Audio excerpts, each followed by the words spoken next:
morning. Whew, this took actually a lot more prep work than I anticipated today, but it was important that I go ahead and film this today. Otherwise, it'll be June before I get this done. We are going to talk about the best books of 2022. I'm also going to give some brief statistics. Don't worry, in past, I have really gone into depth and shown screenshots of everything. I basically had stopped sharing monthly wrap-ups. We're just too busy, and instead this year I focused a lot on making more vlog style videos. So for those of you that are watching, you can see when I'm reading those books. My vlogs have not been very popular at all. They're some of the least popular things that I put on my channel. So I think this coming up year, I'm gonna go back to more of just these sit down talk videos. We start up wrap-ups again. Of course, if there are videos that you really like to see and would like me to continue doing the vlogs, let me know. So I use 3 different tracking systems. I basically use Goodreads, which for me, that's a regular thing. I'm always checking in with it because it's easy, it's on my phone. It's a quick way to log books it's a way to log books quickly as I finish them, and then I will go back when I have time and kind of input those into the 2 databases that I have been using. So I have been using Allie from Hardback Hoarder's Reading Tracker spreadsheet. She has created a wonderful spreadsheet that gives you so many statistics and pie charts and I've really enjoyed using her spreadsheets. However, in the last couple of years, I've kind of made a system that kind of works a little bit better for me in Notion. So this next year, I'm just going to be using Notion. That being said, this year I also have a Notion database for myself. So I know that sounds crazy and excessive, but I am simplifying it for next year. I'm still going to be using Goodreads because I just really like the platform, contrary to popular belief, but I like Notion because of the way I can go back and pick out certain things. So the total books that I read was 87 books out of 100. A personal goal of mine is to read a lot of the books that I already own. There's a shameful amount of books on my shelves that are unread. Really good this year. In Allie's spreadsheet, she has a part for gifts, and at the beginning of the year I started logging how many books were gifted to me, but kind of fallen by the wayside, so these numbers are kind of inaccurate. Gifted books can also be lumped in with owned books. There are 72.8% of the books that I owned that I read, 22% library books, and 4.9% of the books that were gifted that I have read. But that is amazing. I know last year I read a lot of library books. I think I logged it differently this year as well because sometimes I own the book, but I also check out the audiobook. And I think that instead of logging those books as just library books, I logged them as books that I owned. So anyways, there's just a difference of a logging system. The second goal of mine was to read diverse selection of books in the way of genres and target audience. A lot of past years I've read so many young adult books, and I really wanted to kind of even that out a little bit, and I wanted to read more adult books. When it comes to the genres, this can honestly be kind of subjective, I guess, as well as kind of challenging to figure out which is the most important or the most overshadowing genre. I noticed a discrepancy in my top 3 genres that I logged, and we'll talk about that in just a second. Sometimes it can be really hard to figure out where to classify each book, so this is kind of thing. The discrepancy I have is my top 3 were contemporary, fantasy, and classics. Contemporary books, which were 16 of my 87 books. Oh yeah. 15 fantasy and 14 classic books, which is really great to see because I definitely wanted to read more classic literature. Fantasy should always be in the top 3, or if not the top genre I read. It is my favorite genre, but I do want to continuously grow. Technically, I don't personally consider classics or contemporary a genre in and of itself. Because those are classified by specific time period. However, I do think, especially when it came to a lot of the contemporary books, I just kind of logged as contemporary because I really didn't know what genre they would fit. There's another genre that a lot of people are reading, which are literary fiction. And I don't know what the difference is between literary fiction, contemporary, or just fiction. Classics, I think I logged them as classics because, well, they're classics, but there's definitely, genres underneath the classics classification. I was logging it because I wanted to read it because of the fact that it was a classic book. When it comes to my Notion database, I have a different way to log these different things. In fact, I have a complete different tagging system for if it's a classic, a modern classic, a contemporary. That's just me being extra nitpicky on that moment. The second tier of genres were thriller, mystery, and historical. After that were sci-fi and dystopian, which were sadly low this year. That's another one of my favorite genres, which actually could be a subgenre of fantasy, but I consider them different genres. Anyways, I really love science fiction and dystopian, and those were some of the lowest of this year, so I would really like to see more of that next year. Moving on to subgenres, kind of tricky because I didn't track every single subgenre that there is because there would just be way too many, like a freeform kind of input. So even if you had two of the same word but you changed a capital, it would show up as two different inputs. So I try not to make things too overwhelming for myself, and I just tracked some of the things that I particularly wanted to track. There were 5 dark academia books, 4 retellings, and then all the ones that came in at 2 books each were books with fairies, vampires, mermaids, gothic, which sometimes gothic and dark academia can go together, and then witches, philosophy, which is surprising, and romance. I do feel like overall the genres were well spaced out. I did kind of explore different topics this year a lot more than I have in previous years with all those contemporary books. Another goal of mine is to read books from around the world. This is something that I have made a point to track this year. I really like that in Notion I can quickly see all of the books that are linked to this goal. There were 20 books that were linked to books from around the world. By books from around the world, I mean I'm a US citizen, so I want to read books that are not in the United States. It is possible that there are books or authors from places around the world that I did not mention in any of these, but for me, I personally only want to see books that are really rich with the culture, or there's something to be learned about the place. Otherwise, it doesn't really count. Now, I don't really have time to discuss all of those books in this video, so I am considering doing a separate video where I talk about those books in depth. There were 2 reading challenges that I was participating in. As always, the Goodreads challenge, and I set my Goodreads goal to 100. As we know, I did not complete that. The other challenge was Chantel Reed's Read Your Bookshelf challenge. I did actually manage to complete that challenge. Oh, I gotta backtrack. Blah, blah, blah, blah.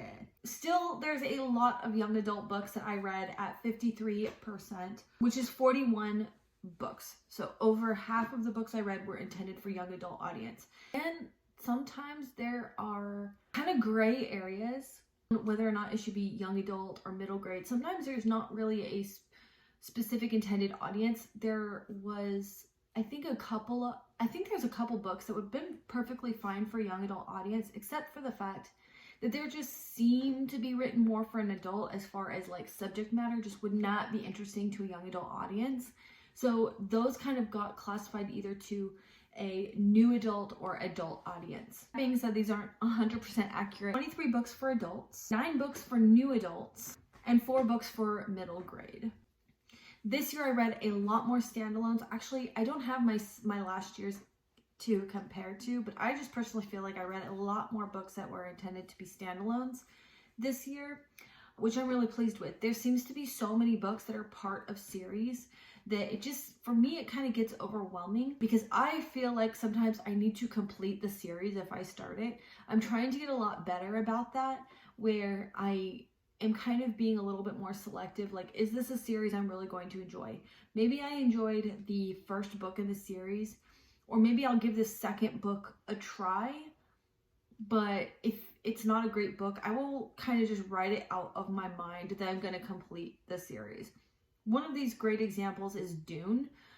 The second book in Dune just got really weird. I feel deprived if I don't continue it. I'm perfectly happy just leaving Dune as Dune because Dune was amazing. So let's go ahead and talk about the books that were the very best. The first one is To Kill a Mockingbird. I think that this one made it to the honorable mentions list just because I feel like I'm one of the last people in the universe to have read this book. Most people read it in, middle school, high school, and I really enjoyed this book though. I felt that it's about Atticus Finch, who is an attorney who is representing this Black man who was accused of a crime towards a white woman, and the whole community is against him, and he and his family have to kind of live with so much criticism from the community, but Atticus Finch wholeheartedly believes that he is doing the right thing. And it's so good. And I also feel that it is also very timely. It's really interesting.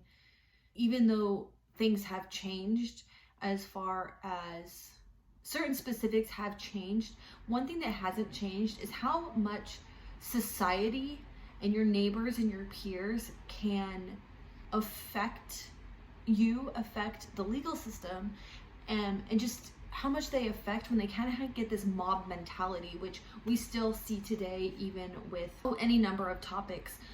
And even now with social media, it's even a bigger mob because you can pull from all around the world and not just like your small town. So if you could just imagine how tough that was on Atticus Finch and his family, think of how tough it is nowadays, just like gone exponential. The next one on this list is A Dowry of Blood by S.T. Gibson. A Dowry of Blood is basically the story of Dracula before the novel Dracula. I love that book, but this is a retelling, and it tells the story from Dracula's first wife, and it expands through the book of Dracula, so up to the book of Dracula, and then after Dracula ends, it kind of just keeps going. And this book, and I really thought that it was a great complementary book to the original Dracula, because the original Dracula, while he's kind of there, obviously, it's kind of in the background, but it's kind of its own thing. Beautiful, dark, gothic, and you get to know where they were during the book of Dracula. So I think it's pretty interesting how they work together as well. The next book is Marina by Carlos Ruiz Zafran. So Marina follows this young boy who lives in like a boys' home, and he meets this girl, Marina, and her father. And they live alone together, and he kind of just becomes part of their little family. And he and Marina also go to this like abandoned house, and all spooky stuff happens there. And it leads them to start kind of trying to discover the mystery. It's also a bit of a ghost story, but mostly you really just get to learn about Marina and her father, and just so much mystery behind all of it. And you start trying to figure out not just the mystery of the plot, but the mystery of Marina and some of the things that she does, or sometimes she's in these moods, and then her father as well. And then you get to a point where you're like, okay, I know what's going on. And then it doesn't work out that way, and you're just like floored with how it worked out. And this was such an amazing book.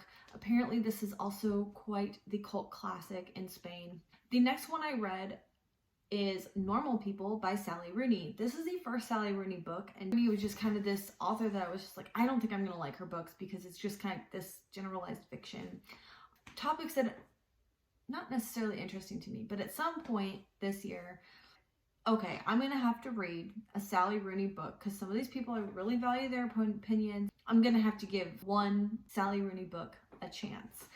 And it just so happened that I ran into a copy of Normal People this summer. I don't know how I feel about it. It's weird that it's not, the reason it made it to the honorable mentions, it's a weird experience. I like, in some ways, I'm like, this is so not the kind of book that I like. However, there's just something about it. And there was a YouTuber, I cannot think of her name, I'm so sorry. There was one YouTuber who perfectly explains your reading experience with her books, and she says they're all the same. Like, you don't like anything about them, they're despicable people, and yet you can't stop thinking about them. And I am kind of experiencing that. The next one that made the list is Silent Patient by Alex Michaelides. I really liked this book. I don't read a lot of thrillers, and this is one of them that's pretty memorable, so I really like this one. Okay, so The Silent Patient is about a patient. A mental institution has this patient that will not talk, remains silent. They can't get anything out of them to figure out the trauma that they have went through. The ending just gets me. The next book I read recently in December, and it is What Men Live By Leo Tolstoy. This made the honorable mentions because A, it's my first Tolstoy book, hopefully the beginning of many, and this book was amazing. I'm floored by my reaction with it because it hit me so deep and I could relate to it so much. And the third thing is that it's basically about the message from God, and I am so not a religious person at all, but the fundamental message is just like giving up a piece of yourself to help someone out. Let's go ahead and move on to my favorites of the year. The first one is Dune by Frank Herbert. I completely thought I read this book so long ago. I guess this year has been a journey. That's right, because I got it for Christmas I got it for Christmas in 2021, and it was January 2022 that I finished it. So it just seems like it's been so long. It is a science fiction book on the planet of Dune, and we follow the Atreides family, and they have just been placed as the new government of Dune by their kind of overarching government system of the universe, I guess, is the best way to explain it. And the previous guy, I can't think of his name right now, the previous guy obviously backed down, of course, but he's not happy. And so the Atreides family's lives are at risk. And granted, there's this like complex plot and complex government system, as with any kind of fantasy, which is fascinating, really good. The most fascinating part of Dune, though, is just Dune itself, the planet, giant sandworms, native people who grew up there and know how to live on Dune, the complex social structures, the resentment between some of the native people who work in the home of the Atreides. So much of it, like they go into so much depth of really believable, to be honest, if you were on a completely desert planet with no water and they have these special suits to collect their own body moisture and filter it and make it into drinkable water, because every bit of moisture is precious, even to small details where to spit is actually a sign of great respect. Like, if this person spits for you, they are giving you their most precious asset, which is moisture. So that's very, very interesting. So Dune was a phenomenal book. I loved it. The next one is Crown of Feathers by Nikki Palpretto. It is the first in a trilogy, and it was also gifted to me. They have these Phoenix Riders, and there's this long history of how Phoenix Riders were everywhere, but something happened and a lot of the Phoenixes died. A lot of these people who were the Phoenix Riders were captured by another kind of overthrowing group of people, and a lot of them are kind of thrown into servitude. But then there is this small collection of Phoenix Riders kind of collecting and emerging main character. Well, we have two main characters. They're sisters, and they have very interesting personalities, very distinct from each other, and very different motives that kind of drive them into opposite directions, but then also kind of guide them back together. And oh my god, it's so good. The next one is My Name is Red by Orhan Pamuk. This was an amazing book. It takes place in Turkey during the Byzantine Empire. Sorry. Our main character is an artist, and this book was just so beautifully written. It was so interesting.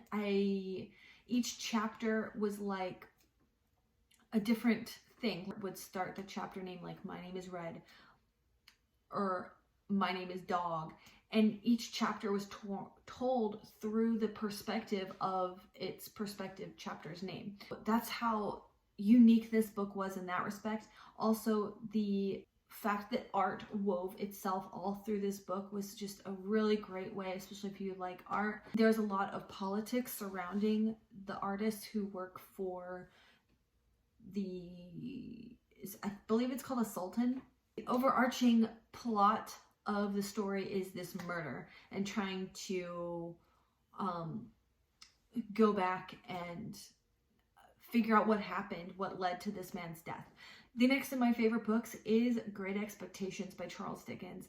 Absolutely, I mentioned that this one's definitely going to be on this list. I don't think I need to explain this one. It's about a poor boy who gets the opportunity to become a gentleman, and he is gifted all this money if he goes out and becomes this gentleman. But then we have this whole thing with Miss Havisham and a young girl that Miss Havisham is kind of bringing up to be a lady, and she's got all kinds of issues.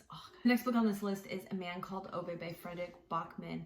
Ove is an older man who has lost his wife, and he is just so sad, and he doesn't want to live any longer in a world without his wife. It's just like this sad book. It's also funny. They also take these very tough topics of suicide and these scenes where he's trying to off himself, and then he gets interrupted, and then he has one new little thing that he needs to do before he can off himself. And he's just kind of this grumpy old man, but you learn why he's so grumpy, and you get to go back and get these flashbacks of his life from like when he was a young boy, and all of these little things that added up to why he's so grumpy nowadays. The next book on this list is I'm Thinking of Ending Things by Ian Reid. This was an amazing book. It was so weird. I don't really know how to explain this book. It starts out with this young man and this girl like driving in a car to go meet his family. And I think that this book is just so unique in the way it just kind of folds in on itself.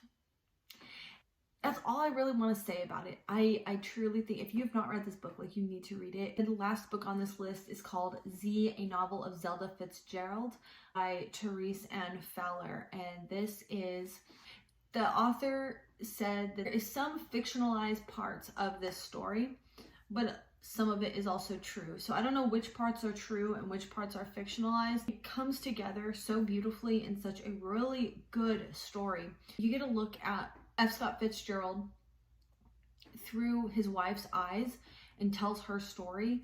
And I'm not gonna lie, it makes F. Scott Fitzgerald like in kind of a negative light.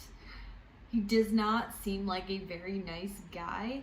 But then part of it is also because of that time period where still women were expected to kind of stay home and be homemakers, and she was not really into that lifestyle either, and she was just no good at being a homemaker. She had to, I guess she was also a dancer, ballet dancer, and she ended up doing some writing of her own, and she could never take center stage, as Scott Fitzgerald was always center stage. As far as like women to women, like, you can feel so much more compassion for her side of things. Thank you so much for watching. Bye.